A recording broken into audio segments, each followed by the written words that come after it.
Ci siamo spostati insieme all'assessore a San Vito di Cadore. Allora, assessore Bottacin, questo che vediamo è un altro dei cantieri che la Regione Veneto ha aperto ormai dal 2015, vero? Sì, qui abbiamo iniziato un cantiere nel 2015, i lavori sono praticamente conclusi, è stato un grosso impegno da parte della Regione che serve a mettere in sicurezza l'abitato di San Vito. Qui siamo immediatamente a monte dell'abitato e è un luogo particolarmente critico. Basti pensare che circa 200 anni fa proprio a San Vito ci sono stati 247 morti dovuti a dissesti idrogeologici, quindi una situazione di rischio rilevante.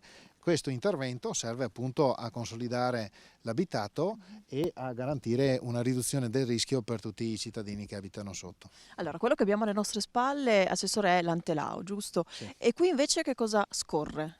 Al momento non vediamo nulla. Il corso d'acqua si chiama Russecco e già il nome fa capire che nella maggior parte dei casi del tempo questo corso d'acqua è secco, però a fronte di consistenti piogge può gonfiarsi in tempi ristrettissimi fino a provocare dei grossi smottamenti, delle colate detritiche che nel 2015 hanno creato grossi danni a San Vito, per esempio. Pertanto si rendeva necessario un intervento importante che abbiamo messo in campo immediatamente e che si sta concludendo proprio in questi giorni. Ecco, vedo delle briglie, giusto, assessore? Ho detto bene? Sì, ci sono delle briglie, ci sono dei consolidamenti arginali, ci sono delle scogliere appunto a protezione dell'alveo e tutto è finalizzato a garantire un corretto deflusso delle acque e del materiale, perché ricordiamo che in montagna nei corsi d'acqua oltre all'acqua passa anche del materiale anche di dimensioni consistenti.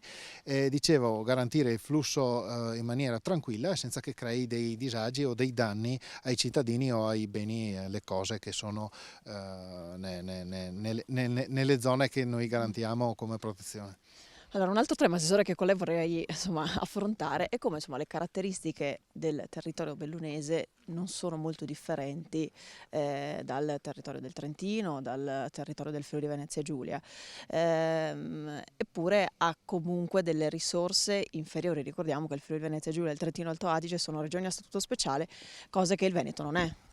Sì, sicuramente la differenza è notevole, parliamo di un residuo fiscale di circa 20 miliardi di euro che noi come Veneto abbiamo e che il Trentino non ha. Tradotto vuol dire 4.000 euro pro capite ogni anno che non rimangono in questo territorio, nel territorio del Veneto, e che invece rimangono nel territorio del Trentino Alto Adige.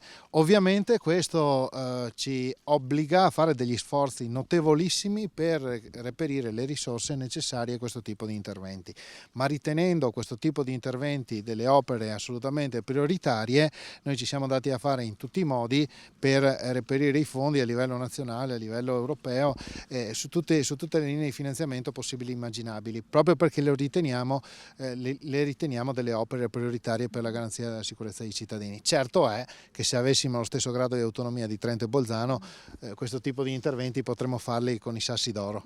Allora, assessore, si dice che queste difficoltà della montagna sono dovute anche all'abbandono della montagna, attività silvopastorali che una volta c'erano, adesso ci sono ovviamente di meno. Effettivamente è un problema oppure questi fenomeni ci sarebbero comunque? Ma è un problema perché la manutenzione della montagna viene garantita anche da chi ci vive, però teniamo presente che comunque i grossi dissesti come molti di quelli che ci sono nel Veneto creerebbero comunque problemi, che sia abitata o meno la montagna. Come dicevo, proprio qui a San Vito 200 anni fa, quando la montagna era forse più abitata, ci furono 247 morti. Quindi il dato oggettivo è che la montagna, basti pensare, è in pendenza e siccome la forza di gravità non dorme mai, è evidente che la montagna tende a scendere verso valle, così come l'acqua, e pertanto bisogna sempre tener conto del fatto che la montagna vive, è in evoluzione, possono esserci dei dissesti e noi cerchiamo di fare questo tipo di opere proprio per garantire che questi dissesti non abbiano impatto sulla popolazione. Si parla di bioingegneria, assessore, basta oppure ci vogliono comunque delle opere fatte con altri materiali? più durevole nel tempo? Ma gli interventi che vengono fatti con le tecniche di bioingegneria generalmente sono importanti per quanto riguarda la parte più superficiale dei dissesti, quindi regimazione delle acque superficiali, ma quando poi si deve affrontare un problema relativo a grossi dissesti molto profondi, questo tipo di interventi non hanno grande efficacia, quindi è necessario intervenire con opere più importanti, impattanti anche, ma che sono assolutamente necessarie per garantire la sicurezza dei cittadini. Nel frattempo qui alle nostre spalle vediamo un camion, vediamo i lavori che proseguono. Quanto andranno avanti, Assessore?